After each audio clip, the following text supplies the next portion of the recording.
Welcome to From the Pilot's Seat. Join me as we explore real aviation stories, lessons learned, and incredible flying machines. If you love flying or want to learn, hit subscribe and come along for the ride. For deeper insights, check out my books, Lessons from the Sky and From the Pilot's Seat. They could make all the difference on your next flight. So I'm the chairman of the membership subcommittee, and I'd like to welcome you all here for the first event of the Hangar Talks. The Hangar Talks are going to be a bi-monthly event where we get pilots and people with active interest in the aircraft talking about flying and maintaining these all a variety of aircraft. So this is our first one, and I'm really delighted to have so many people here. So thank you very much for making it come. The agenda for today is we'll have a speech, and then we'll have 20 minutes of questions at the end, and then we'll wrap it up at 4:30 for when the bar opens, which is just in the end in the clubhouse. So you're welcome to come to the bar afterwards and enjoy a beverage. Health and safety, there's a bathroom over behind us, and there's bathrooms throughout Hangar 2, and I can escort you if you need it over there. In the event of fire, it's through the door there into the car park, through those doors. Follow me. So I'm delighted to have our first speaker is the President of New Zealand Warbirds, Frank Parker. Frank's here to talk about the B.E.2. Behind us, one of the magnificent aircraft that makes up the Warbirds World War I collection, and talk about William Rhodes-Moorhouse, a very, very courageous Kiwi, and should be more well known than he is.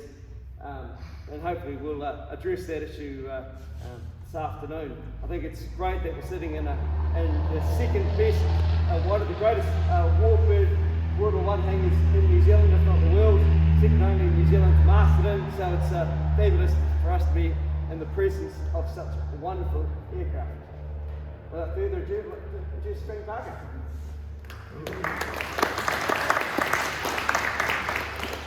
Thanks everybody, and hopefully you can hear me since Brett screwed the... You actually meant to do another 10 minutes, Brett, because I've only got 5 minutes worth here. As I said, it's the first of our Hangar Talks, we hope, depending on how many heckles I get. So it's up to you, folks. So, where to start? Well, it's 35 pages. It's pretty hard just to talk about a B.E.2 in isolation. So it starts to encompass a whole lot of other bits and pieces of information. So I'm going to start off with the specification for a military aeroplane. Back in 1911, the military had figured out these aeroplane things might be of some use to them. And so, got to refer to the fine print. 1911, France had 200 aeroplanes in their military, and Great Britain had 19. And so in 1911, the War Office, in consultation with Royal Aircraft Club, put out the specifications for a military aeroplane. Among them were carry a load of 350 pounds of fuel and oil for 4.5 hours. Accommodation for a pilot and an observer. Fly loaded for 3 hours. Climb to 1,000 feet in 5 minutes or less, and reach 4,500 feet. Attain a speed of 55 miles per hour. Take off from long grass in 100 yards, and land on cultivated land by a pilot of ordinary skill. The aircraft had to be transportable by road or rail in a crate, and ease of rigging and de-rigging would be taken into account. So for the competition they set up, they got a total of 32 entries. 7 didn't get to the start line, 4 did not complete the trial, and 2 crashed during the trial. Not great statistics. And the winner, taking a 4,000 pound prize back in 1911, was a Cody 5 biplane. The B.E.2 was at the trial, but was not eligible to participate because one of the judges was a chap by the name of Mervyn O'Gorman, remember that name, who was director of the Royal Aircraft Factory. And so because he was a director, it was sort of conflict of interest for his aeroplane to participate.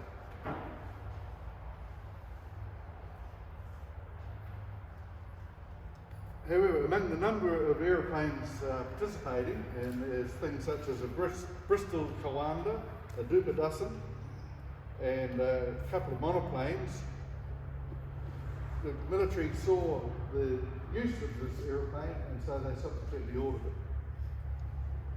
Now, a couple of the other aircraft which were in the trial were monoplanes, and they were also taken on by the military, but they subsequently crashed. So the Royal Flying Corps says these monoplanes are not bad news, and so they outlawed or said we cannot operate monoplanes, and that sort of drove the British military aircraft design for many years, till after World War I. They had to have a biplane configuration because these monoplanes were dangerous things. So the Royal Aircraft Factory, which built the old girl, in 1904-06, the Army Balloon Factory was a part of the School of Ballooning. And it relocated from the main army base at Aldershot down the road to Farnborough Common, where they had space to inflate the new dirigible balloon or airship, which was under construction. So that's where Farnborough started off. Besides balloons and airships, the factory also experimented with Samuel Franklin Cody's war kites, which, as the name implies, was a kite that you could stick an observer in and put them up in the air a little bit, and aeroplanes designed by Cody. This chap Cody, in 1908, made the first aeroplane flight in the United Kingdom, at Farnborough, funny enough. In 1908, also army work on aeroplanes was ceased, and so the factory, the Royal Balloon Factory, was brought under the civilian ownership, where this chap Mervyn O'Gorman became the superintendent. And in 1912, it was renamed the Royal Aircraft Factory to reflect the fact that they were changing the balloons to aeroplanes. Its first designer was a name of all heard, Geoffrey de Havilland.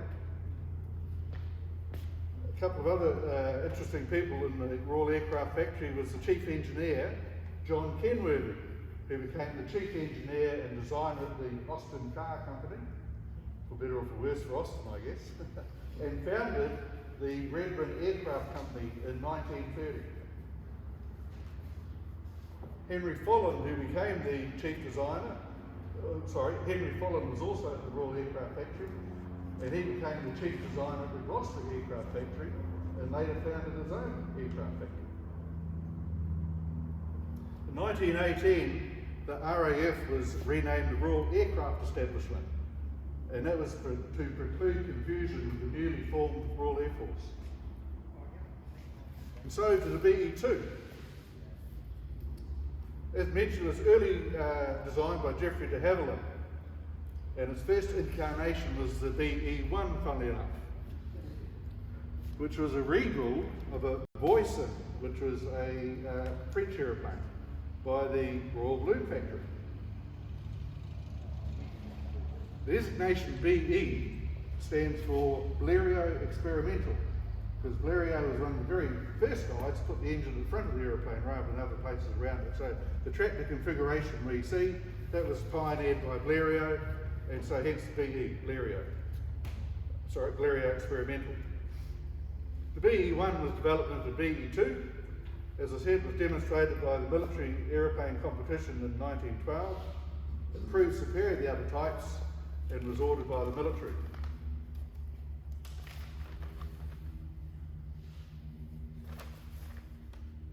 In August 1912, the BE.2, flown by Geoffrey de Havilland, set an altitude record of 10,500 feet. There's no record of how long it took to get there.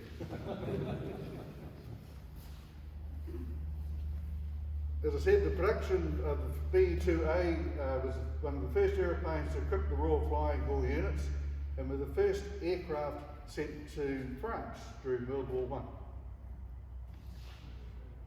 The B.E.2C, which is a predecessor of this one, this is the B.E.2E, was a major redesign, produced from May 1914, and it basically beefed up a little bit. They put a stronger undercarriage on it, a few more wires on it, etc., etc. And further in-service developments led to the B.E.2E, of which this is an example, in 1916. That was the most produced variant, and in all total they built over 3,000 B.E.2 series aircraft. So amongst aircraft development or production at the time, it was one of the leaders. So what they do with it?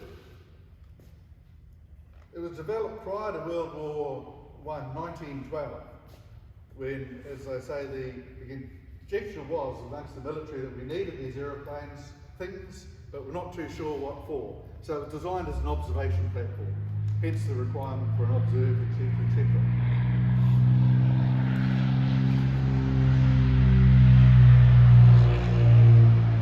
As I mentioned, it was the first aeroplanes that the British military sent to France, and while it was useful in its role as an observer, later on it not so. Of course, the whole idea of observing is that if you can see what the bad guys are up to at the back of the hill, it gives you a huge tactical advantage. Of course, the bad guys aren't too keen on that, and so they came along with closed door, things such as the little triplane out here, and sort of says, go away. And it was when the B.E.2 came up against the developing fighter types that the Germans were developing, that it was just totally outclassed. The Germans had a nickname for it, Kaltes Fleischer, which is cold meat. Says something, doesn't it? And during the Fokker scourge of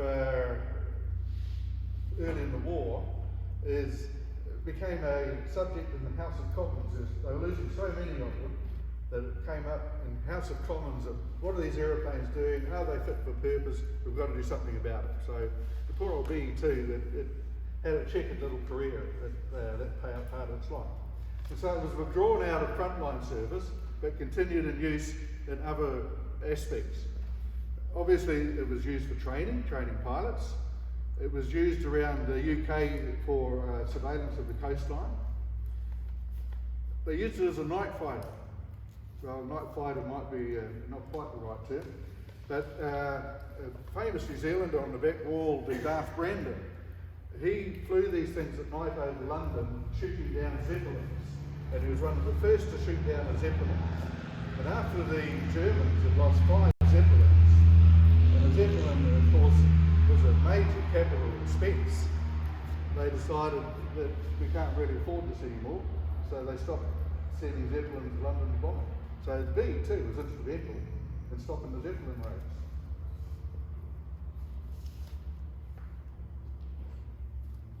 The B.E.2 operated all theatres of the war, so obviously in France, Mesopotamia, and Palestine, and a few other spots. And in fact, the Australian Flying Corps operated B.E.2s and Bristol Scouts for fighting cover in Palestine. The B.E.2 is recorded as being the first ever aeromedical flight, when it flew an injured soldier in the Sinai Desert from some little spot called Bir El Hassana to Al Arish, which is the capital of the Sinai, if such a thing exists. As I mentioned, there's over 3,000, well, 3,500 B.E.2s built. They served the Royal Flying Corps, United States Air Service, Russia, Norway, Estonia, Australia, South Africa, and Greece. So it was a pretty useful old aeroplane. Just a few notes on the engine. As we can see, it's a beautiful air-cooled V8 engine. It's an RAF-1 engine, obviously, Royal Aircraft Factory. And it was based on a Renault 70-80 horsepower engine. So old de Havilland not only nicked the basic design of the French, he nicked the engine as well. It's 540 cubic inches, which is about 8 litres, produces 92 horsepower at 1600 RPM. Doesn't sound very impressive, but we think the old Model T over there, which is sort of the same era, it produces about 15 horsepower, so 15, 92, it's not doing too bad. Although the Royal Aircraft Factory designed the engine, it was produced by 6 different manufacturers, including Daimler, Rolls-Royce and Wolseley. It was primarily used in this aircraft, but was also used in the Airco B.E.2 trainer and a few other developmental aircraft. And post-World War I, just by the sheer numbers of them, it was very popular for use in civilian aircraft. Only 10 pages to go, folks.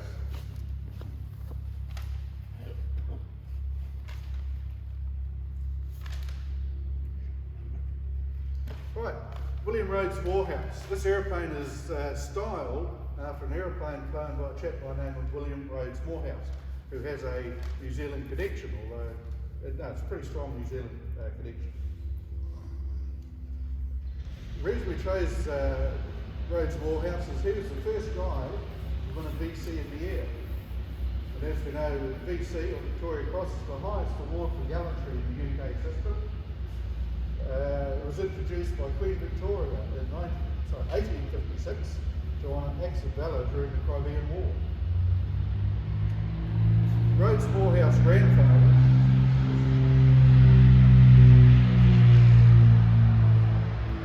was a chap by the name of William Barnard Rhodes, who was born in 1807 in Lincolnshire, England. He was an early settler to New Zealand, and he became, I'm not sure famous is the right word, but he became a land developer in Wellington at the time, and did very well out of it. He was colloquially referred to as the millionaire of Wellington. He married twice. First time to a lady, Sarah Kent, who died, and then remarried another lady, Sarah Moorhouse, who was a sister of William Sefton Moorhouse, who, if anybody from Christchurch knows, was an early settler down there. And Moorhouse was very involved in the development of Christchurch City and survey of the Canterbury Plains, etc. Of course, Moorhouse Avenue was named after him.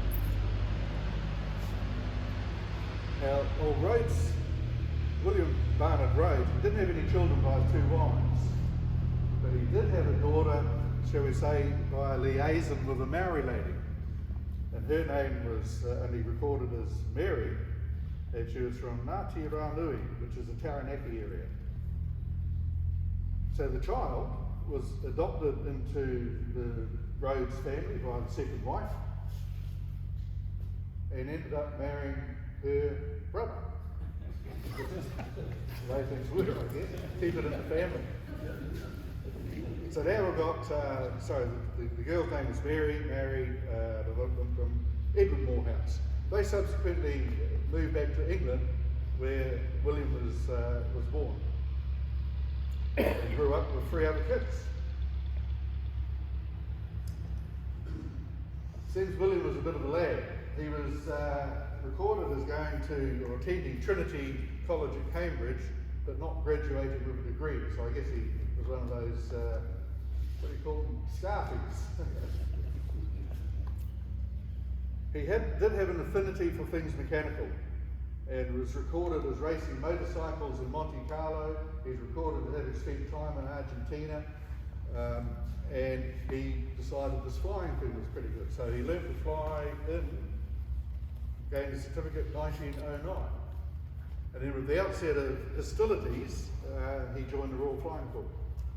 Served a bit of time in Farnborough, and then ended up the Royal Flying Corps service, the number 2 squadron, flying B.E.2 aircraft at Burville in northern France. So that's where William comes into it.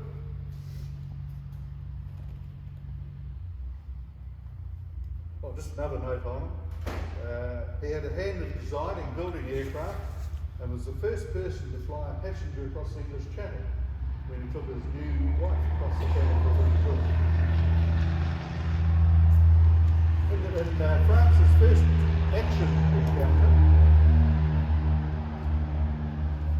or German attack while at 7,500 feet over Lille on the 29th of March. In April, I've got to figure out the year, 1915 I believe. In April 1915, the Germans used their first gas in the trenches, and they were on a bit of a march forward. And so to try and slow this down, the generals decreed that we needed to go and bomb a few of these railway stations to stop the reinforcements getting to the front line. And so Rhodes-Moorhouse was sent out in his B.E.2 to bomb the railway station at a place called Courtrai in Belgium. The orders were release the bombs from just below the cloud.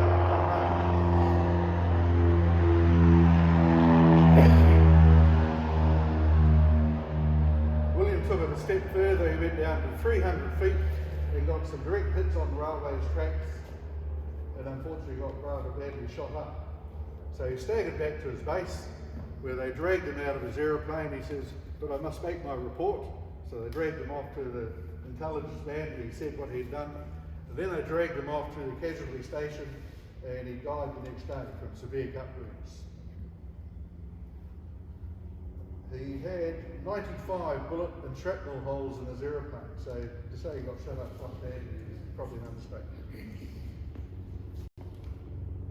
His bravery was recognised, and he was awarded a Victoria Cross, obviously posthumously, a couple of months later. Unusual at the time, and we've got to appreciate that he came from a reasonably well-off family, but unusual at the time, rather than burial in the field, he was returned to England and buried with full military honours. Now, footnote, that when dear old William Rhodes-Moorhouse died, he had a child, a youngster. His name was Willie, and he became a pilot during World War II. He was flying from Merville, France, from where his father had died, and with 12 combat victories and shot down in the Battle of Britain. And he was interred with his father. So that was the end of that dynasty, I guess. Right, the aeroplane itself, ZK-VCM. Obviously, VCM is the VC Moorhouse. In 2016, I was approached by a gentleman who inquired as to why New Zealand Warbirds had no World War I aeroplanes. I replied they were quite expensive, specialised, required a lot of ground support, and didn't lend themselves to the sort of syndicate basis that we generally operated on.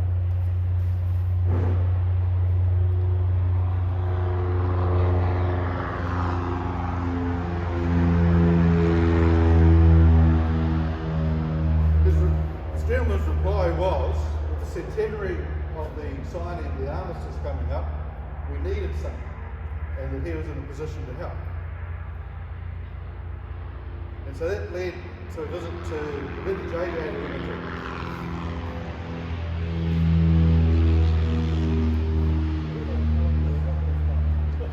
Close the airport, that led to a visit to the Vintage Aviator Limited in Wellington, and by the end of the meeting we had sort of ordered 3 aircraft. It was going to be a B.E.2, it was going to be an Albatross, and it was going to be a Sopwith Pup. These aircraft had all been partially built. Everybody familiar with Vintage Aviator Limited? Short-term Peter Jackson's flying business. When they build an aeroplane, they build a run of them, and then they use it for trading around the place. And so the 3 aircraft were substantially built. We just had to decide on how we wanted them finished. And the B.E.2 was going to be the first one, so we started looking around for, well, what do we do with this? How do we honour somebody? And there was a number of New Zealand connections we could have followed with it. One was the Bath Brandon that I mentioned, but in the end we decided, well, the story of Moorhouse and the VC, that's quite important, that should be told, so that's how we end up with this aeroplane.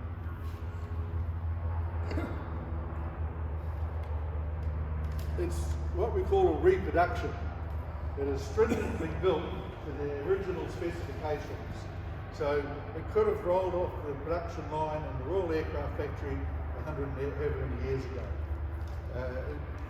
The amount of detail is meticulous. They even went and sourced original specification Irish linen for it. And when we have a look around later on, if you look at fabric covering these days,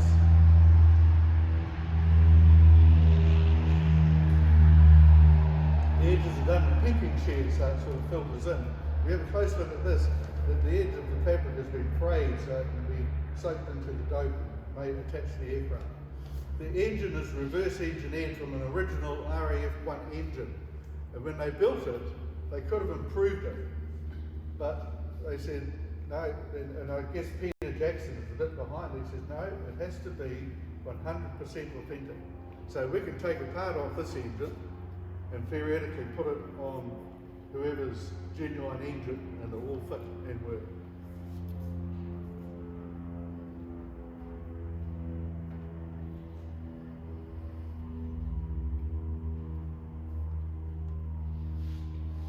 Feature of the engine I didn't mention is its geared propeller.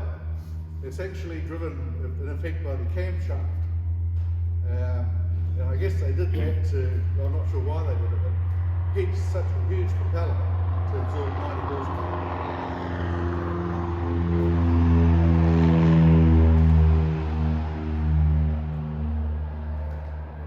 Alrighty, how does it fly? The best I can, and I'm fortunate to fly the old girl, probably the best thing I can say is it flies like it looks. And that everything about it is quite delicate. Before we get too carried away, we've got to figure out this era that it comes from, 1912. It was a time of what they call empirical design, where if you had a good idea, you tried it out. If it didn't work, you went on to the next idea. If it did work, you kept it. So it was just progression by trial and error that the aeroplane sort of turned from the Wright brothers to this aircraft here. As I mentioned earlier, it's compatriots in the automotive field, Model T4.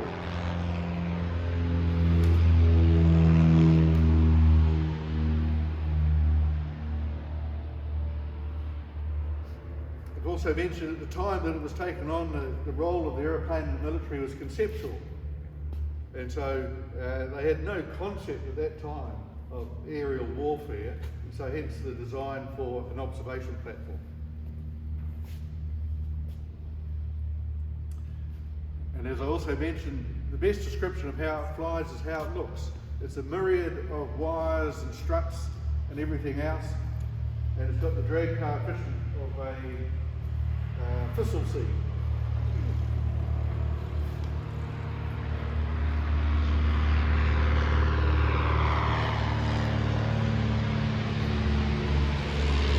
Big aeroplane. It's got a wingspan of 39 feet, I think.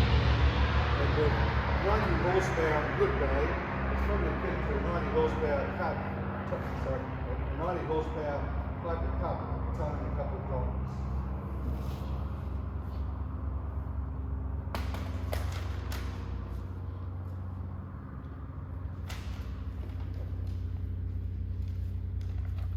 With that big wing area and reasonably lightweight, 1,800 odd pounds, it's got a very low wing loading, so you get the slightest gust or anything and it bounces around the sky. Pre-flight's pretty straightforward, as I observe it. It's standard for any rag and bone aeroplane. It's got all the struts, all the important bits are all sitting right there, so you can have a good close look at those.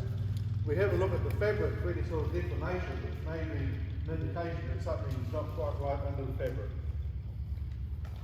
And a good look at the undercarriage, which is reasonably strong so long as you don't land it sideways. We check our wires. The landing wires at this stage should be tight, and the flying wires should be taut. And when you're flying, it's vice versa, you want to check. The engine requires a little bit more of a pre-flight. First thing you do is get the oil can out and go along and oil all the exposed rocker gear on the top of it. And the exposed gears at the back of the engine to drive the magneto. And then you're ready to go flying.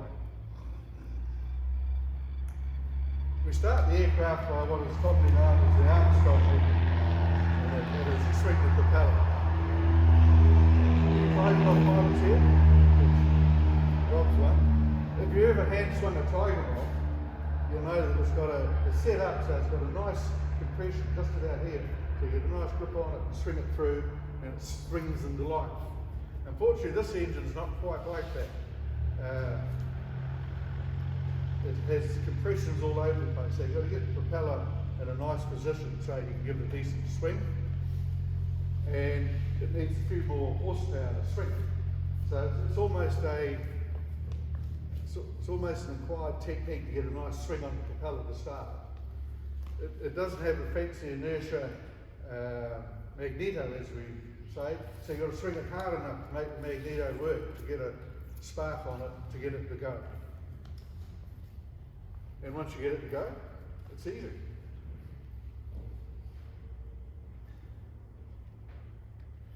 It's a carbureted engine. A lot of these old engines don't have real carburetors on, but this one does. It has basically an old float type carburetor.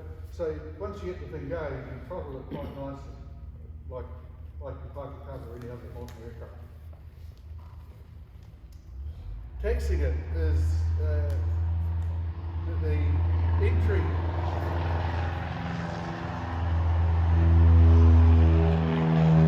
The entry level to just about all these aircraft is a Tiger Moth, because the Tiger Moth is a tail skid and it doesn't have brakes. And once you get these things in the air, they're straightforward. The tricky bit is controlling them on the ground. And so to turn the B.E.2, it obviously needs a reasonable amount of power. So you get some rudder authority, so you can turn it where you want to go, and that means you need a lot of space.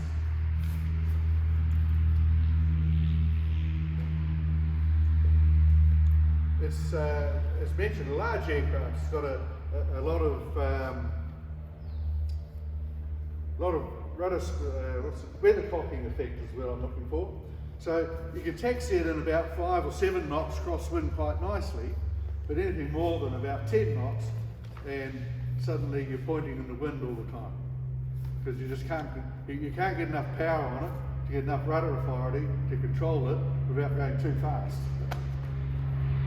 So at this stage, you need a few people on the ground to take it out.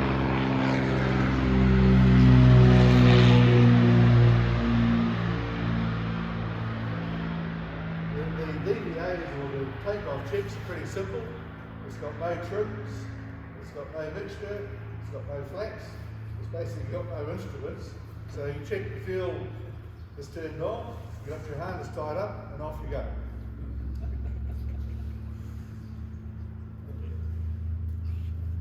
The next surprise is it's back to front for most aeroplanes. Most of us fly an aeroplane, our right hand on the control column, and our left hand on the throttle, because that's the way they are. Not the B.E.2. You got your right hand on the throttle and your left hand on the control column.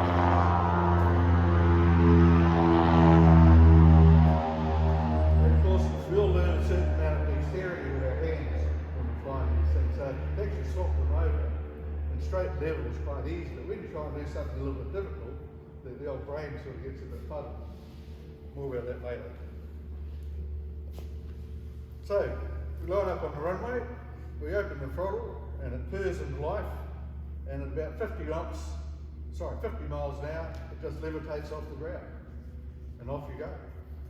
It's with the exhaust stacks up there, it's reasonably quiet, so you're just sitting there, floating through the air. It's almost a magic carpet. Rate of climb is around about 400 or 500 feet a minute, and when you get as high as you want to go, 1,000 feet is said to be sufficient. She cruises along nicely at 65 to 70 miles an hour. Visibility out the front is quite good, and you can almost count the propeller blades going past, and the old tappets dancing in front of you are almost mesmerising. You very quickly find out that the lubrication method for the tappets is those brass pipes sticking up the breathers from the crankcase. And so they blow a mixture of air and oil out that catches on the tappets, lubricates them. Unfortunately, just behind the tank is the reserve. So it pays not to wear your Sunday best, because you're going to come back covered in oil.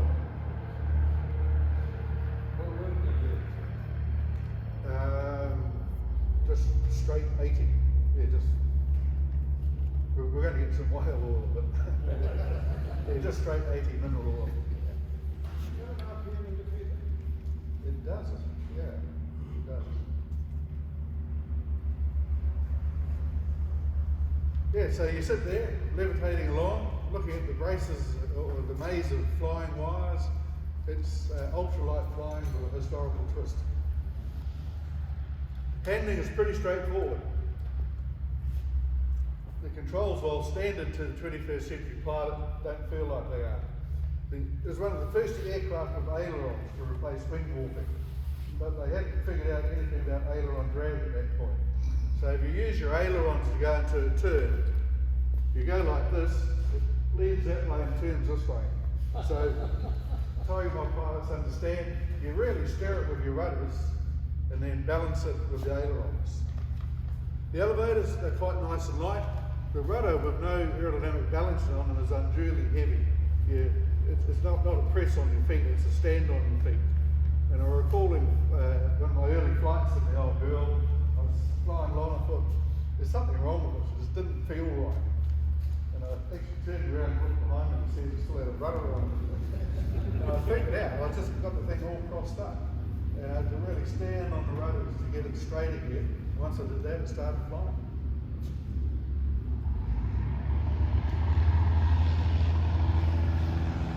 The ailerons or turning is very heavy, so to go from here to here is a sort of nice, gentle flight manoeuvre.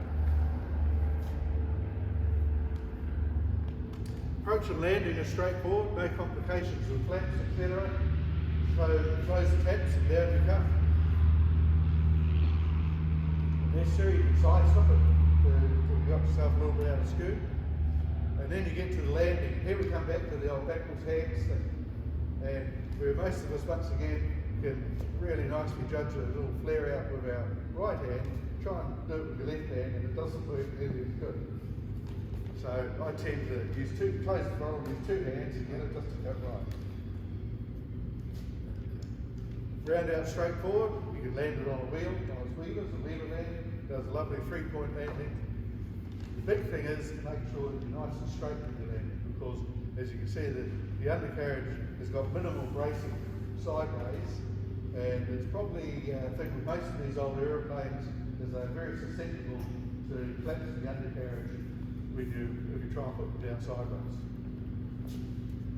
What kind of speed are we coming? I'm not sure, guys, but the stalls are around about 45 miles an hour. So, yeah. Nose below the horizon. That'll all work.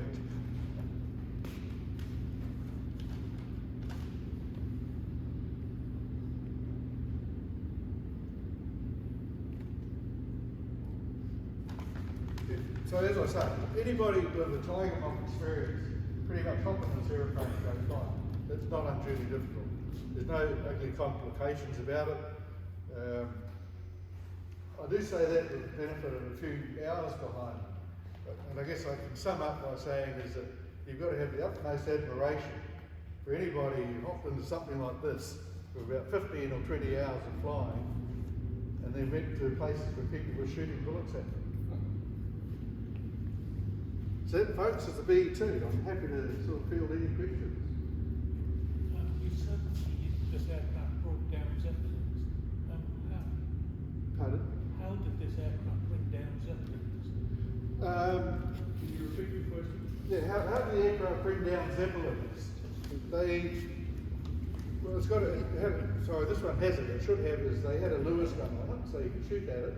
They had things called fletchlets, which were little bombs basically, and they would try and fly over the Zeppelin and drop it down on them. Because the Zeppelins, they were quite a fireball buster, they were full of hydrogen. So all you had to do was start it off. But once again, they used to fly in the turned down Zeppelins, they used to fly around at up to 10,000 feet at night, searching these things out. The old searchlights on the ground, you're trying to spot them as well. And I guess if one got highlighted in the searchlights, the chase started. You started throwing these fledglets and things at it. It's staggering, isn't it?